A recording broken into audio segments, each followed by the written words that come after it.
Welcome children. Take out your history book. Chapter 1. Transition to Modern Era. Studying the changing pattern of society is referred to as history. Now what is history? History means it is the study of the changing pattern and of the society. Now the changing pattern that is from the ancient era to modern era it has changed. That is only known as history. To make the study of history easy and effective, historians have divided the past into three phases. Now to make the study of this history very easy and very effective, historians, what they have done? They have divided the past, that is they have divided the history into three periods, that is ancient period, medieval period and modern period. Each of these periods have their own specific political, social and cultural character. Now each of these periods what they have? They have their own, that is their own special, that is the political period, that is the social and cultural characteristics. The transition from one period to another was a gradual and slow process. Now transition period, that is from one period to another, it is a very slow process. The period when society moves from a primitive state towards a more advanced state is known as the transitional period in history. Now what is known as the transitional period? That means period when the society changes from primitive period, that is primitive state means ancient period, towards the advanced state, it is only known as the transitional period in history. The medieval period in European history lasted from 5th century to the 15th century. Now medieval period in European history, the medieval period lasted from 5th century to 15th century, that is millennium. It was a period of political instability and turmoil. What was it? Political instability and even turmoil. The people of Europe suffered from calamities like famines and plagues. Now people of Europe, what they suffered from? They have suffered from different types of calamity conditions, that is the famines and even the plagues. The Catholic Church dominated the realms of art, education and politics. Now Catholic Church, what they have dominated? They have dominated, that is the realms of art, education and politics, that is in Europe.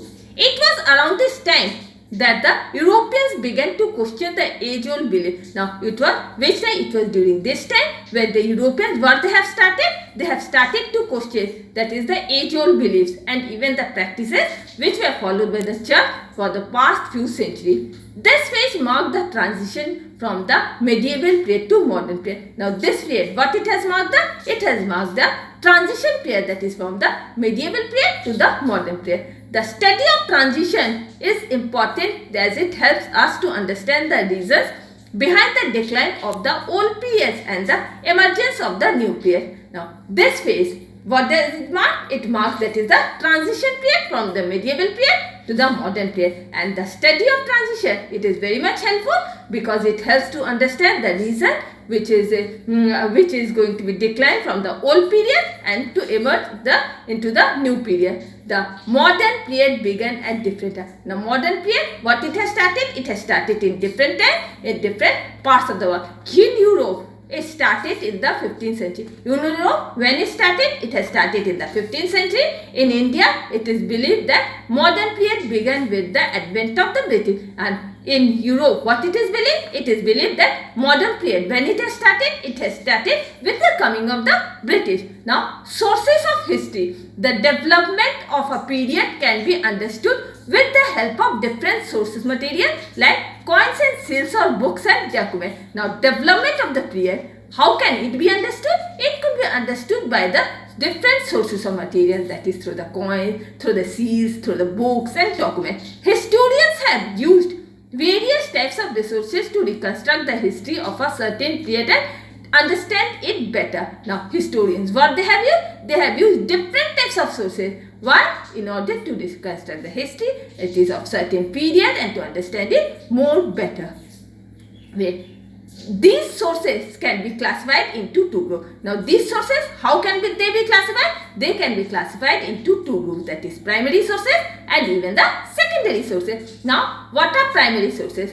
Primary sources include official records, building, artifacts, photographs, coins, autobiographies, newspapers, maps, diaries, letters and documents from the period being studied. Now primary sources, what does it include? It includes official records, then buildings, artifacts, photographs, coins, autobiographies, newspaper, maps, diaries, letters and documents from the period which are studied. It includes literary works and archaeological remains. What does it include? Literary works and even archaeological remains and many other items of this kind. Some of the sources preserved in some of the sources where they are preserved in museum. Now comes the secondary sources. Secondary sources include accounts of period that are recorded by historians who have studied the past. Now, secondary sources, what it includes? It includes the accounts of the period which are recorded by the historian who used to study from the primary sources.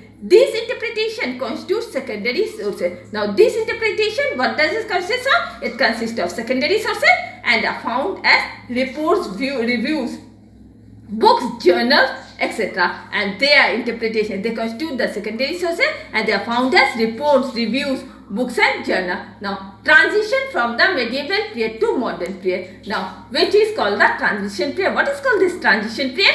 From the medieval to modern period. Sometimes during the middle of the 14th century, certain events like the decline of medieval feudalism, the rise of new cities and trade centers and development in the fields of trade and commerce along with science and art became evident in Europe. Now, during the middle of the 14th century, some events, means incident like the decline of medieval feudalism, coming up of new cities, emergence of new cities and trade centers, development in the fields of trade and commerce along with science and art, they became very evident in Europe.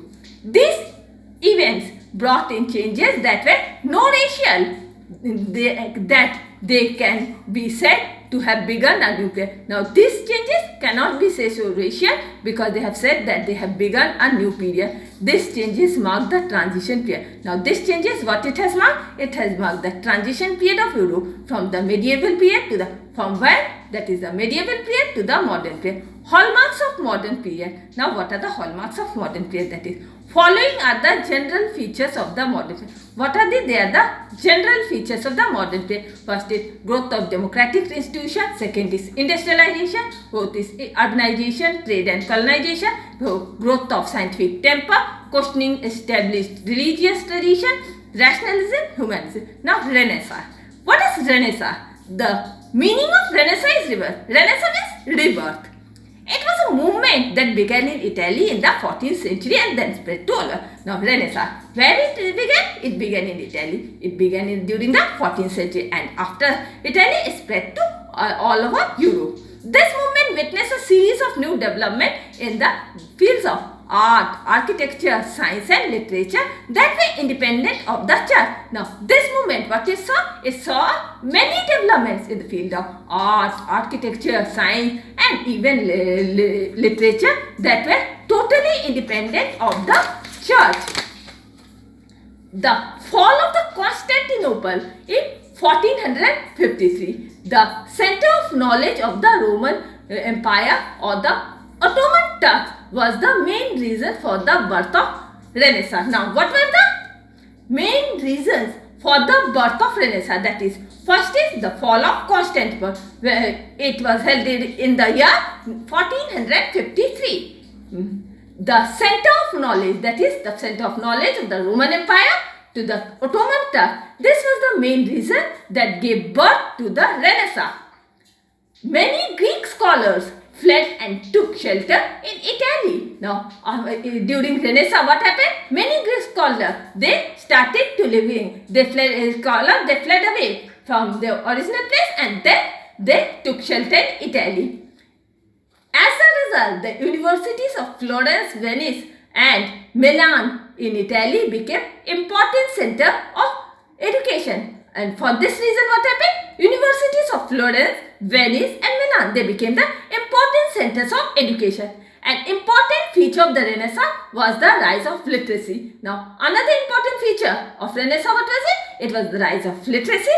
People learned to read and write only in Latin, but other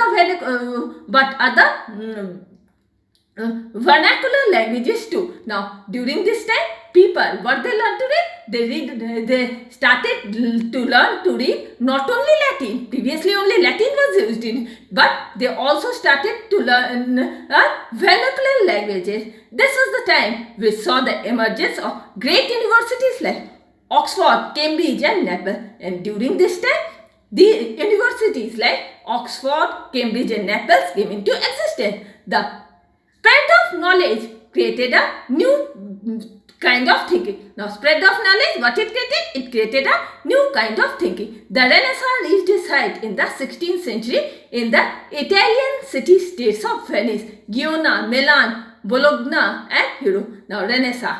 It reached its peak during the 16th century, that is in Italian states of Venice, Genoa, Milan, Bologna and Rome. Among all the factors responsible for the Renaissance, the print revolution made major effect. Now, among all these factors which were responsible for Renaissance, the print revolution, it was the major impact. The invention of the printing press around 1440 by Johannes Gutenberg made books available for the people who could read. Now, invention of the printing press, it was around 1440 by Johannes Gutenberg. It made the books available for the common people who could read. Till the books were not accessible to the masses as they were handwritten. And now, till that time, before that time, books were not available to common people because they were handmade. And hence, the existence, hence, very expensive. And so, handwritten books were too expensive. By 1500, there were around 1,000 printers in Europe. Books such as Bible, Latin and Greek classic, legal handbooks and books on philosophy were printed. Now, by 1500, there were around printers in Europe. That is books such as Bible, Latin and Greek classic. They were legal handbook and the books on philosophy, they were printed. This increased the desire for knowledge. And what it increased? The desire for knowledge. Impacts of the Renaissance. People started reading books written by scholars and began to ask questions and evaluate the values and norms that were followed by the church. They began to use their power and reason and they questioned existing ideas and beliefs, blind faith and superstition. People, what they started? They started to read books which were written by the scholars. They started to ask questions. They had to evaluate the values and the norms that were followed by the church. And they started to begin their power for reason and even questioned existing beliefs and ideas, blind faith and superstition. Rationalism. Rationalism was the need to question what about a change in thinking among the rationalism. What was it? Was needed to question, which was brought to change a thinking among the masses. They started to believe that everything has a change, everything has a reason to reason, and everybody has the right to question and right to reason and question. What they started to believe? That everything they have a reason and everybody they has the right to reason and question. They refused to accept things blindly, even the authority of the church. So, for this reason, they refused that they will not accept anything blindly, even the authority of the church. The workers of notable Italian Renaissance writers like Dante, Petrarca, Boccia, Machiavelli and Azzo encouraged intellectual thinking, which led to an increase in people's desire to gain knowledge. Now, works on notable Italian Renaissance writers, that is Dante, Petrarca, Boccaccio, Machiavelli and Azzo. What they encouraged? They encouraged the intellectual thinking. And what it led to? It led to the increase in people's desire how to get the knowledge. In the medieval period, everything revolved around religion. People were taught not to think about the material world. During the medieval period, when everything got resolved around religion, people, they were taught not to think about the material world, but to concentrate on God, but to pay attention on God. However, the Renaissance thinkers believed in human life in this world was greater. But Renaissance thinker, what they used to think? They used to think that human life was the most important life in the world. They came to be known as humanists, and so they came to be known as because they shifted the focus from godly affairs to human affairs. Why? Because they shifted their own focus, that is from godly affairs to human affair. Human became the center of study during this period. Now human, what they became? They became the center of study during the period as human forms became the prime subject of painting. Now human form, what it became? It became the main form of study, that is the paintings and sculpture. The paintings and statues were lifelike. The paintings and statues, it were so beautiful, it were like just lifelike. The true spirit of Renaissance was represented in the works of artists like Leonardo da Vinci, Michelangelo, Donatello and Raphael, who created the great masterpiece of them. Now, true spirit of Renaissance, it was represented in the works of artists, that is like Leonardo da Vinci, Michelangelo, Leonardo and Raphael, who created the great masterpiece of that time. And after this, you all read the chapter again. In homework, diary you write it, in diary write, revise the chapter again. I will give you question answer later after the completion of the chapter. And with this, I am ending my today's class. Goodbye.